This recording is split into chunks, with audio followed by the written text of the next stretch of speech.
सुप्रभात, नमस्कार। स्वागत है आप सभी का निमी टेक्निकल क्लासेस में। दोस्तों, आज का ये वीडियो हम उन विद्यार्थियों के लिए दे रहे हैं जो PGCIL में फॉर्म अप्लाई किए हुए थे, ठीक है ना। तो PGCIL के तरफ से जो इनका प्रोसेस था, है ना, जो इनका वैकेंसी को लेकर के इनका जो प्रक्रिया था वो स्टेप बाय स्टेप करके ये अपनी प्रक्रिया कंप्लीट कर रहे हैं। लेकिन यहाँ पर देखिए, जो बातें उठ रही हैं वो बातें दो तरह से उठ रही हैं। पहला बात तो ये है कि भाई जिनका सिलेक्शन हो गया वो खुशी मना रहा है, और जिनका सिलेक्शन नहीं हुआ उनके मन में कहीं ना कहीं ऐसा सवाल उठ रहा होगा कि भाई कहीं इस वैकेंसी में धांधली तो नहीं हुआ है, इस वैकेंसी में कहीं ऐसा गैर काम तो नहीं हुआ है ना, जो नहीं होना चाहिए। और ये सवाल उठ इसलिए रहा है क्योंकि जो 13 क्वेश्चन, कितने टोटल 13 क्वेश्चनों में जो ऑब्जेक्शन लगाया गया था और विभाग के द्वारा जो उसका रिप्लाई आया हुआ है ना, और एक्चुअल में देखा जाए दोस्तों तो टोटल जो क्वेश्चन थे उसमें से 3 से 4 क्वेश्चन ही ऐसे थे जिसमें आप ऑब्जेक्शन लगा सकते थे। लेकिन जिन विद्यार्थियों को ऐसा लगा कि नहीं, ये क्वेश्चन सही नहीं है, इस क्वेश्चन में एरर है, त्रुटि है, तो उन्होंने अपने हिसाब से ऑब्जेक्शन लगा दिया। बट एक्चुअली देखा जाए तो 3 से 4 क्वेश्चन थे ऑब्जेक्शन के लायक। तो जो उस ऑब्जेक्शन के माध्यम से जो नंबर यहाँ पर ग्रेस मार्क को लेकर के बढ़ा हुआ है, किसी का 10 नंबर बढ़ गया, किसी का 5 नंबर, किसी का 8 नंबर, है ना। तो इस बात को लेकर के विद्यार्थियों के मन में ये सवाल उठ रहे हैं कि भाई कहीं इस वैकेंसी में धांधलेबाजी तो नहीं हुआ है ना। तो उसी के रेफरेंस में आज हम बात करने वाले हैं, ठीक है। बाकी तो यहाँ पर सब कुछ रिजल्ट सब कुछ आ गया है ना, रैंक वैंक सब कुछ शो हो रहा है। लेकिन अगर किसी भी विद्यार्थी को अभी भी डाउट है ना, तो आप अपने रिजल्ट का सिर्फ टाइमलाइन पे फोकस रखिए। टाइमलाइन पे जो लिखा है वही 100% सही है। यदि उसमें लिखा हुआ है कि आप नेक्स्ट स्टेज के लिए शॉर्ट लिस्टेड हो चुके हैं तो आपको कॉन्ग्रेचुलेसन है दोस्तों, आप शॉर्ट लिस्टेड हैं। यदि लिखा हुआ है कि आप नेक्स्ट स्टेज के लिए शॉर्ट लिस्टेड नहीं हैं तो फिर आप नहीं हैं, है ना। सिंपल सी बात है। अब देखिए, कुछ बच्चे, एक बच्चा है ना, एक स्टूडेंट है जिनके मन में कुछ सवाल था और उन्होंने विद्युत विभाग पावर जनरेशन जो विभाग है, इस विभाग को उन्होंने क्या किया है, एक मेल लिखा था, ठीक है ना। उस मेल का रिप्लाई आया हुआ है, मैं उस मेल का रिप्लाई आपको दिखाना चाहूँगा।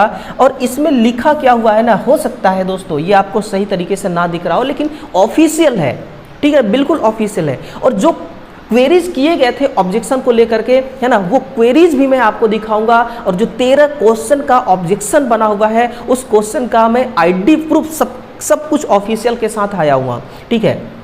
देखिए इनका, देखिए इतने लंबा चौड़ा यहाँ पर लिखा हुआ है, मैं एक लाइन में आपको बता दे रहा हूँ। यहाँ पर इनका रिप्लाई है विभाग के द्वारा। एक कोई विद्यार्थी था जिन्होंने मेल किया था, डियर कैंडिडेट, है ना, ये रिप्लाई है विभाग का, डियर कैंडिडेट। इनका कहने का एक ही तात्पर्य है कि भैया जो भी विद्यार्थी ने मेल किया है, उनका रिप्लाई दिया है कि भाई मेल के रेफरेंस में, मेल के संदर्भ में यह सूचित किया जाता है कि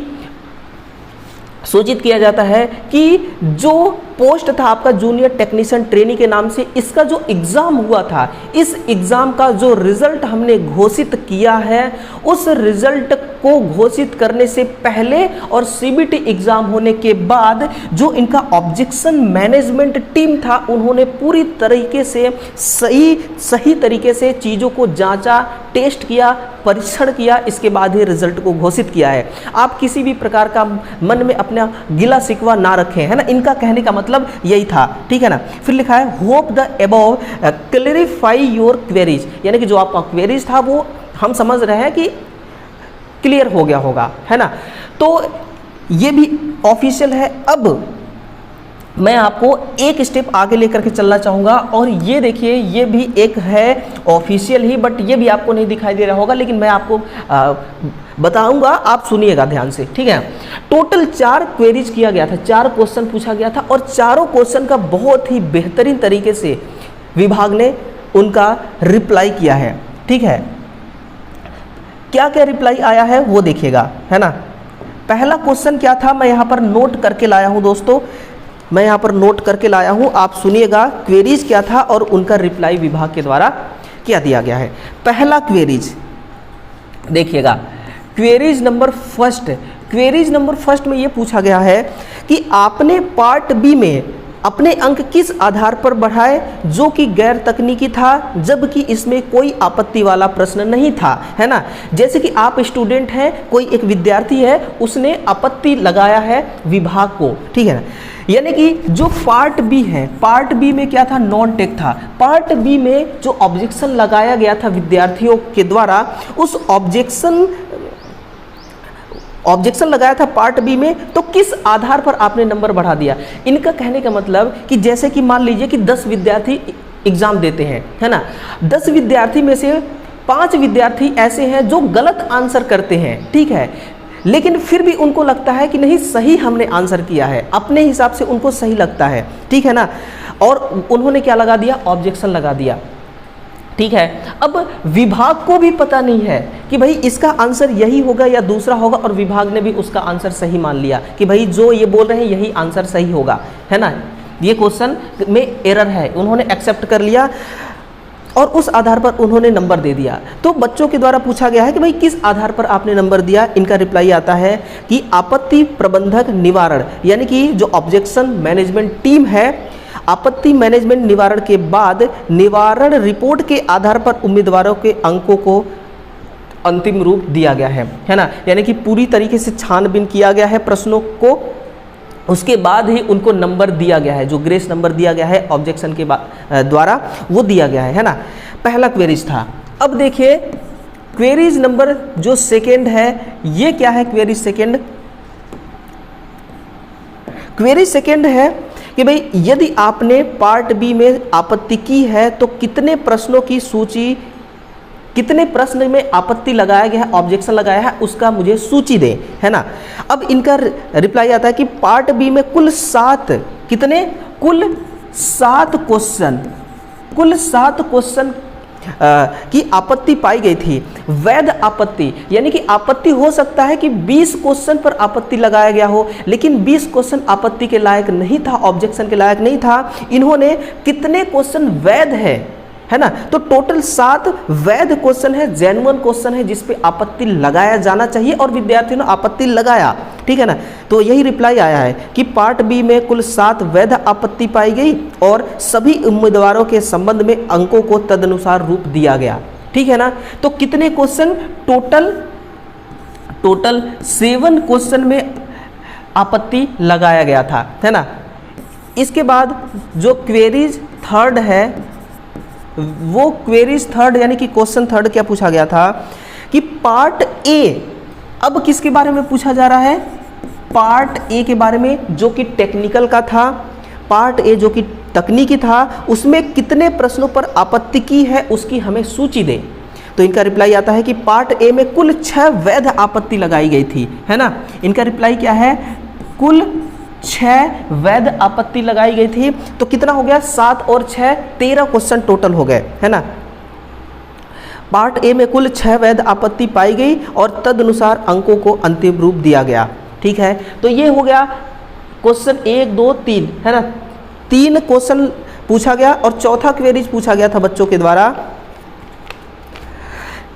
कि जब पूरे प्रश्न पेपर में अधिकतम 3 से 4 प्रश्न थे, जो आपने 13 प्रश्नों पर आपत्ति किस आधार पर की।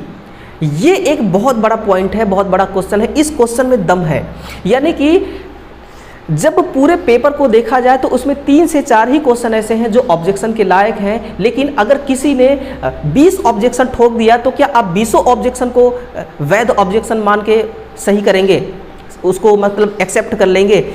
अगर आपने एक्सेप्ट किया है तो कृपया मुझे वैध कारणों सहित किन कारण से आपने इसको एक्सेप्ट किया है उसका पूरा मतलब कि ब्यौरा दें।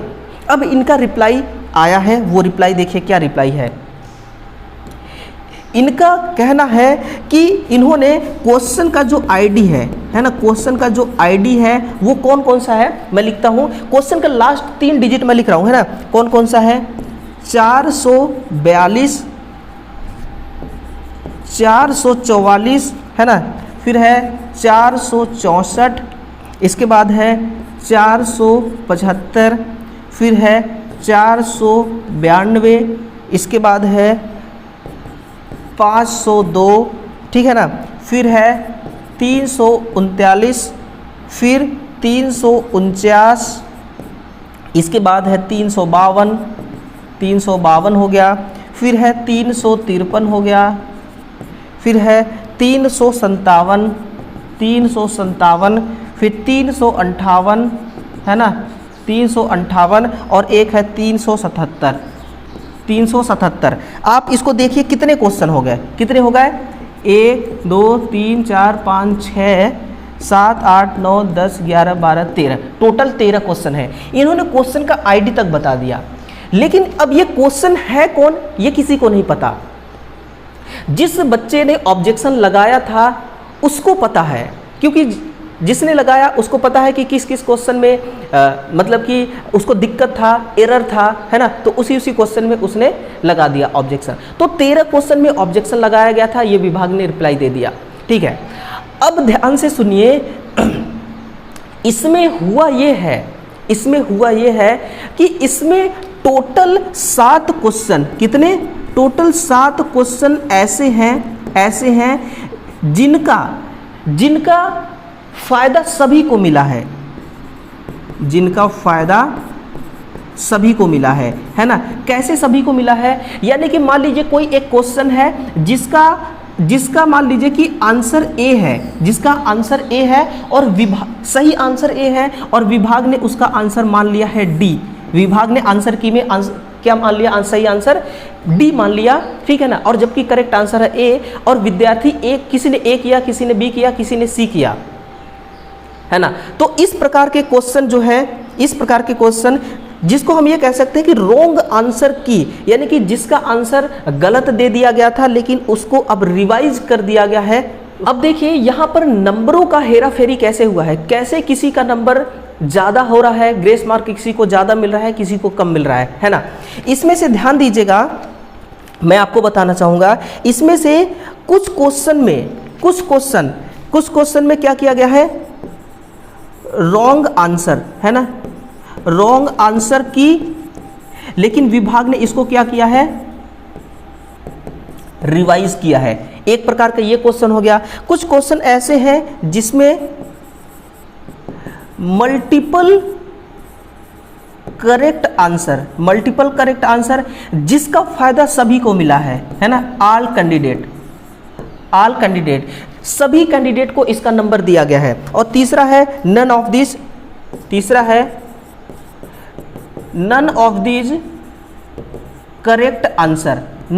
करेक्ट आंसर, तो ये 3 प्रकार के यहाँ पर मैं इसको कैटेगराइज किया हूँ, ठीक है ना।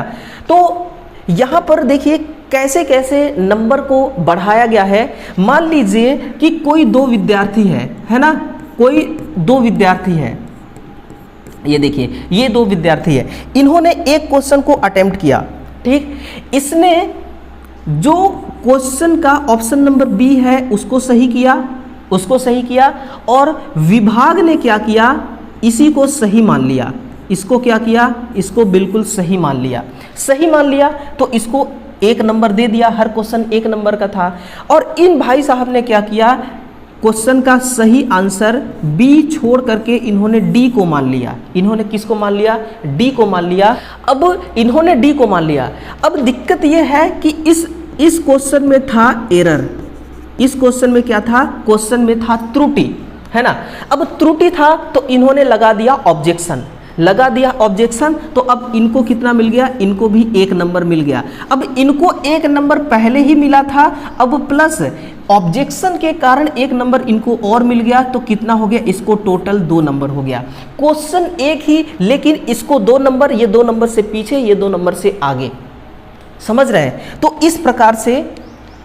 इस प्रकार से यहाँ पर नंबर जो है वो बढ़ा हुआ है ना। और मल्टीपल करेक्ट आंसर, यानी कि एक से अधिक सही आंसर कैंडिडेट के द्वारा दिया गया, तो इसका फायदा ऑल स्टूडेंट, सभी विद्यार्थियों को हुआ। तो इसमें तो किसी भी प्रकार का नंबर बढ़ने का चांस ही नहीं है। अगर 100 विद्यार्थी बैठते हैं तो 100 को 1-1 नंबर मिलेगा, तो सबका इक्वल रहेगा नंबर यहाँ पर, है ना। फिर है none of this correct answer, यानी कि गलत करेक्ट आंसर दिया गया था यहाँ पर। एक चीज़ मैं और आपका क्लियर करना चाहूँगा यहाँ पर, देखिए कि इसमें 13 में से टोटल जो 7 क्वेश्चन थे उसके नंबर सभी को दिया गया था। 7 क्वेश्चन है ना, टोटल 7 क्वेश्चन ऐसे थे इनमें से जिसका नंबर सभी को दिया गया था, और 6 क्वेश्चन ऐसे थे जिसको रिवाइज किया गया था। जिसको क्या किया गया था? जिसको रिवाइज किया गया था। और एक क्वेश्चन था ये none of this correct answer वाला, है ना। तो 6 क्वेश्चन को रिवाइज किया गया, यानी कि अगर 6 क्वेश्चन को रिवाइज किया गया, मान लीजिए इसने 6 क्वेश्चन ऐसा किया जो कि इसके अनुसार सही है और विभाग ने भी इसको सही आंसर मान लिया, ठीक है ना।